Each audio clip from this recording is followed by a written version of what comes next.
savolni dahshatini beribsiz-da, brat. Buni hozir 5 ming, 10 ming deb aytib, bitta qamalib ketaymi? Bu gaylarga pul berishda o'rgatyapti deb. Faraz qilaylik, oyga yuribsiz. Oy yo'l harakati xodimlari to'xtatdi.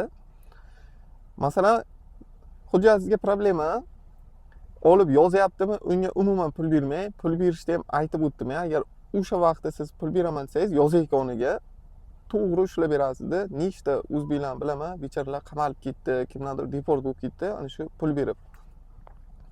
O'zi olayotganini birdan aytadi, ikkita bo'lsa birdan, bittasi plaxoy politseyskiy, bittasi yaxshi politseyskiy rolini o'ynaydi-da, u so'raydi. Nima qilamiz? Nima deydi? Yo'l topamiz bunga deydi. Hozir senga deydi bitta shtraf yozaman deydi.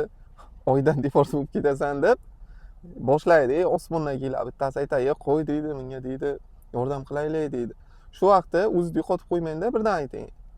"Ha, to'g'ri, men taksi qilaman, lekin bir joyga ishlayman, oylik bermagan uchun iloji yo'q, taksiga chiqyapman. Masalan, kechqurun ushlasa, ishdan keyin 2 soat, 3 soat taksi qilaman. Chunki menga pribul yo'q, oylik bermayapti" deysizda. Hech qachon dogovor qilmang, buncha beraman, uncha beraman demang. Hozir deng, mashinamga qarayman, kashkiloyimga qancha bo'lsa olib kelaman deng. Turishiga qaraysiz. Qimmatroq mashinaga mingan bo'lsa, ular ko'proq pul oladi. Borasizda, nech pulingiz bor? Masalan, shtraf narusheniyangizga ham qaraysizda. Masalan, svetofor bo'lsa, iloji yozdirmaslikka harakat qiling.